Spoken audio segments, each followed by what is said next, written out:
Welcome to Weight Loss and Wellness for Real, the podcast where people like you get the practical solutions and support you need to permanently lose the physical and mental weight so you can feel better and live the life you want in the body and mind you want. If you're looking to overcome your stress eating, overeating, binging behaviors, and move to a place of freedom with food and your body, you're in the right place. Just a reminder that this podcast represents my own opinions. The content here should not be taken as medical advice.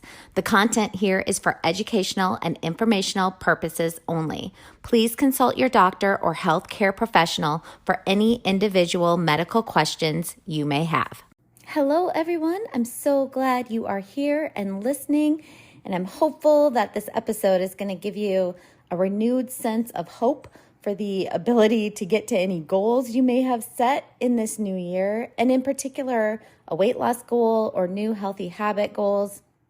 If you are listening to this episode right when it was released, then you are listening towards the end of January, beginning of February, and this is usually that time of year where many of you find yourselves having had set some new intentions at the beginning of the month of January, and if you are like 90% of us, you are now entering a point where you have been maybe unable to strictly stick to that new fad weight loss diet or plan you kind of initially committed to, and or you may be having thoughts like, okay, I've lost a few pounds following this diet, but I'm really hungry and don't think I can keep this up for the rest of my life, or thoughts like, how will I forever not eat the foods I'm really wanting to eat right now?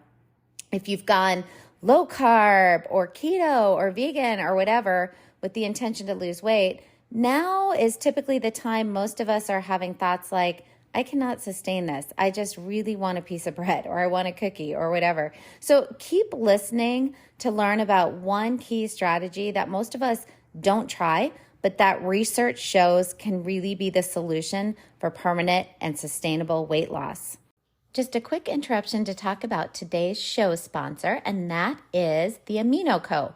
Amino Co. is a company that produces essential amino acid supplements, and I have been using their Life formulation for quite a while now. Supplementing with essential amino acids has been shown to help with appetite control, as well as helping to support muscle maintenance and recovery.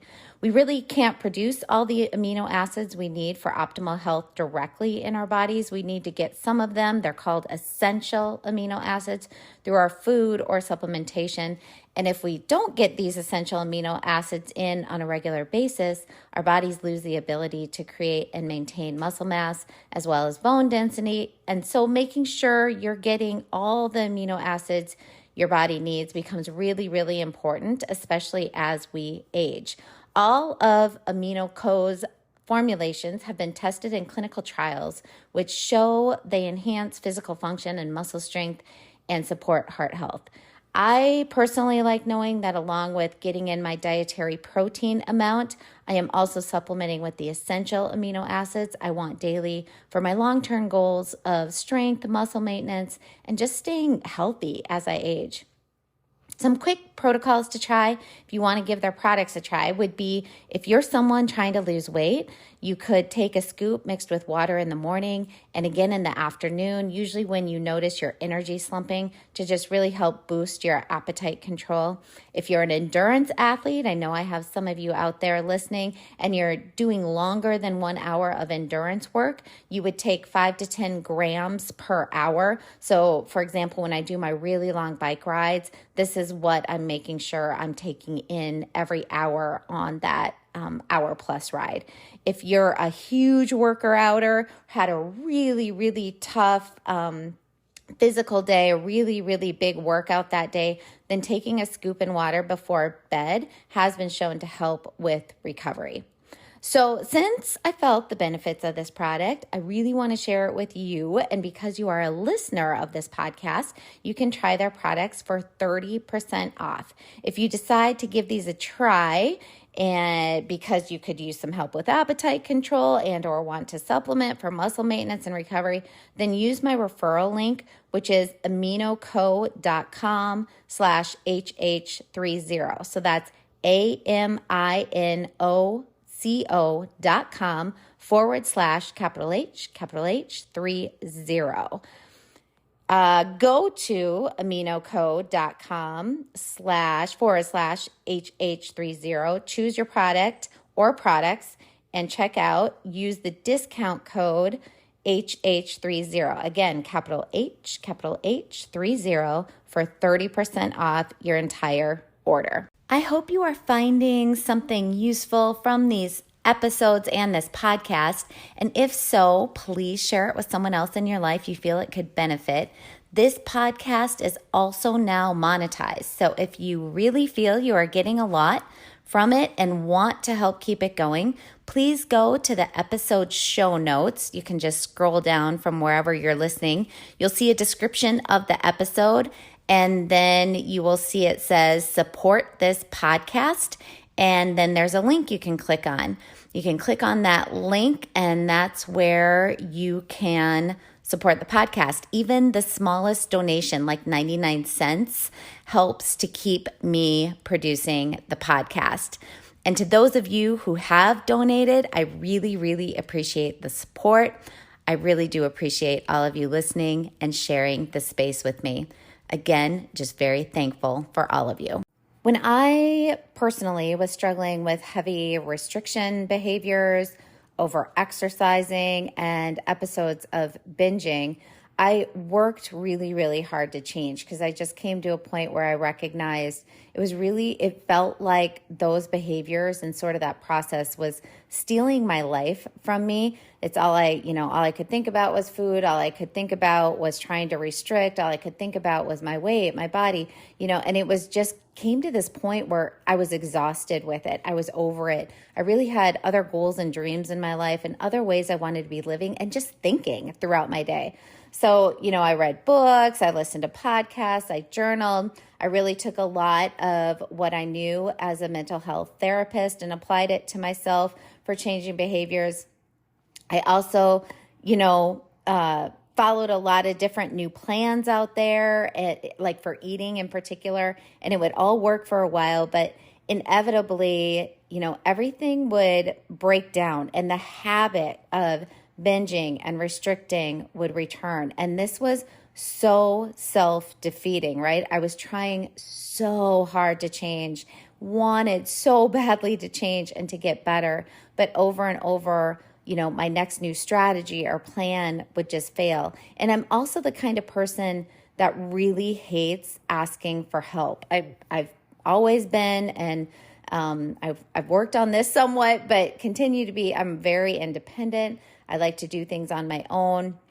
I'm very much a people pleaser. So asking for help makes me feel really uncomfortable, almost more than anything else in life. And this inability to ask for help, really, as I did the work, I know stems from this core belief that I have. And it still pops up, but because I will say I have done that work to get into a different space with it. But that core belief was that, I'm not worthy enough to get help, as well as that perfectionistic, individualistic mentality that I should be able to do it all on my own. So, I have done the work to figure that all out and get clarity. So I knew that a big challenge and an important part of my journey was going to be reaching out to someone else. Super, super scary for me, super, super uncomfortable for me, not familiar at all. So I did, though, move through that fear. I knew I needed to. I knew that was an important part in the process for myself. So I reached out to a coach, and to my surprise, this ended up being one of the most important steps in my own journey of healing. And I just am offering you a quick snippet of my personal journey there because I know so many of you out there are in the same space as I was and need to hear that there is something else you can do. There's another step you can take. There's something else you can try that can bring you some hope. So let's talk a little bit about how accountability can work for you to get the weight off, to keep it off for good. And side note here, a good weight loss coach, a good life coach, like even if you're not looking at losing weight, you're trying to change something else about you or about your life. A good coach doesn't only bring accountability to the picture. There are many other things that a good or a great coach will help you through: support and encouragement, direction when you feel lost, strategies, best practice strategies. But accountability is one big piece on why coaching and weight loss, or like I said, any other goal you have, is very, very effective. The power of accountability is that it really puts us into a space of being more consistent over time. So when you are reporting back to someone on what you are successfully or unsuccessfully doing with your diet, your eating, your plan, in quotation marks, on the very deepest level, what it does is take away the need for motivation. And I talk about motivation all the time in this podcast. And remember that motivation will always come and go. It's a feeling. All feelings always come and go.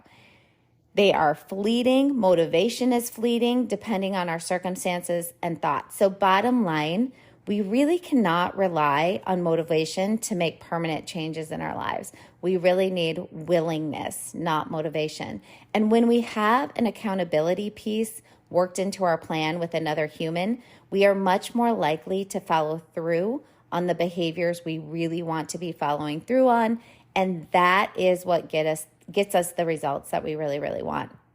So, I guess accountability takes away the need to feel motivated at all times, which feeling motivated at all times is truly impossible. It's just not going to happen.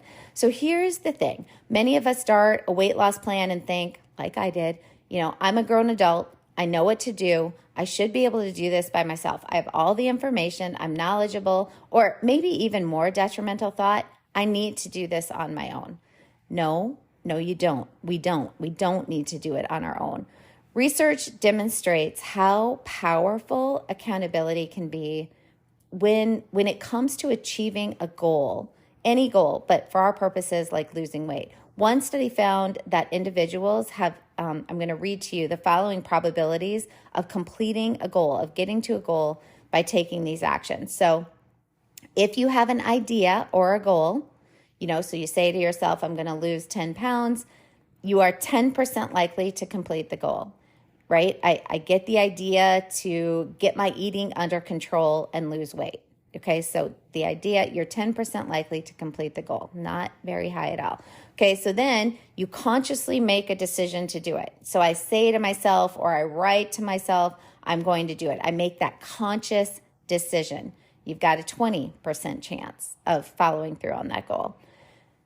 If you decide when you will do it, so I will start January 1st, you have a 25% chance of getting to that goal.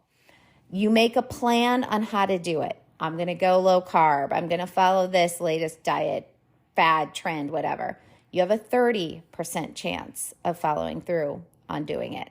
And by the way, this doesn't mean sustaining it. This just means actually one time putting it into practice, okay? If you commit to someone, you will do it. So telling your spouse or a friend you're going to do it, you have a 50% chance of following through on taking a start at it. If you have a specific accountability appointment with someone you've committed to, there is a 95% chance that you will follow through. So, 95%, that is huge compared to all the other numbers.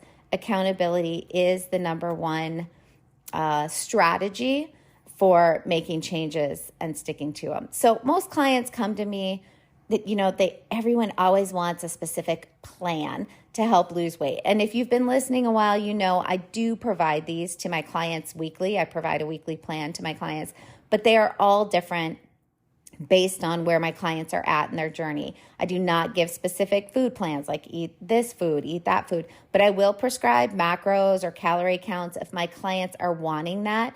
And if we both believe that would be helpful. And often, if I have clients who want that, And, I'm thinking, okay, maybe this fits with their personality, the background they've given me, the assessment they filled out, everything that I know about them. I'm sort of like, yeah, this might work for this particular client. We still treat it as an experiment. It's like, all right, we're going to try this then. If you want to count calories or if you want to count macros, I'm willing to give those to you for your weight loss goal, but it's an experiment. We're going to try it for a couple weeks. We're going to see what happens. Do you start thinking differently?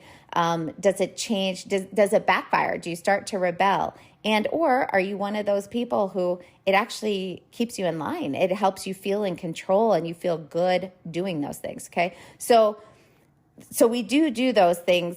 But like I said, many clients don't always do well tracking like that long term. And so then for them, their weekly plans, if we make a decision or the client's like, I am not tracking, that are a little different. And we focus on instead daily behavioral strategies that are doable for them. And of course, I will always teach my clients about food and different foods' nourishing capacities, how to still eat the things they love while losing weight, ideas of food that can help with appetite control, etc. But in the bigger picture, I do a lot of work with my clients through cognitive behavioral therapy and acceptance and commitment therapy strategies, sometimes even strategies from internal family systems that I pull from my experience as a mental health therapist, and best practice strategies for quicker and lasting behavior changes by teaching specific thought strategies, feeling strategies, specifically related to emotional eating, binging behaviors, all the things that we always are talking about in this podcast. But one of the biggest pieces to the whole puzzle that many clients don't even realize is simply that they now have someone they are staying accountable to. And this accountability piece is huge in regards to faster weight loss and sustaining the loss long term. And this doesn't mean you need a coach for the rest of your life, not at all, but it can help you get to where you want to be quicker and faster and learn how to lose weight in a way that you can live at that weight for the rest of your life.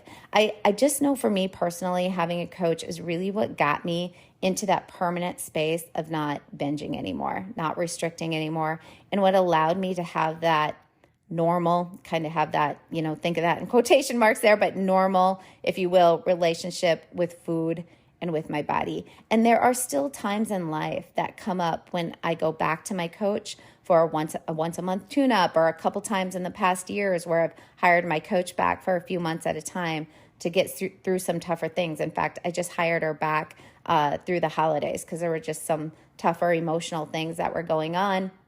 And I just know, that my eating is, I'm always going to have that habit pattern of going to food for comfort. That's what's been my deal. And I know it's there and I'm totally accepting of that. And that's what makes it not pop up all the time, because I am just accepting of it. But I knew that was going to be a tough time for me for about 2 months there. And so I, hired her back so that we could just check in weekly, so that I could get through that time.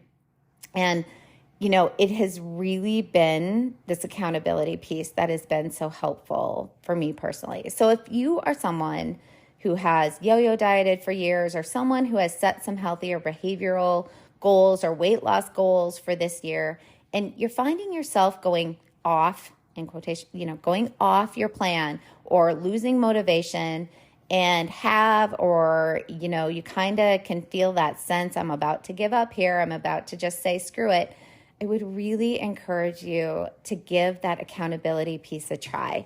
It really can make all the difference in getting yourself to a healthy weight, getting your body into that place you want to live in, and being able to relax around food, enjoy food, and have that normal, just freedom relationship with food and your body.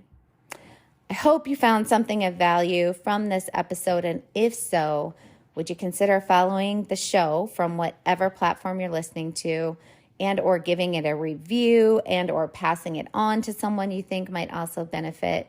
I know so many of you do that already, and I really appreciate those things. These things really do help me keep this podcast going. That's what contributes to the algorithm with the podcast, how others can find it. And it's what helps me be able to get an episode out each week. And again, thank you to those of you who are supporting this podcast in these ways, as well as those of you supporting it through donating monthly. I really, really appreciate all your support. And I'm really excited to continue to help others change their lives through becoming healthy and living their best lives possible in the body they want to be living in the health they want to be living in. We will talk soon. Did you know you can find a lot more help from me on my website? Go to heatherheynen.com. Heynen is spelled Heynen, and get in touch with questions on all things I offer, like online courses for overeating, weight loss, goal attainment, and also my coaching and counseling services.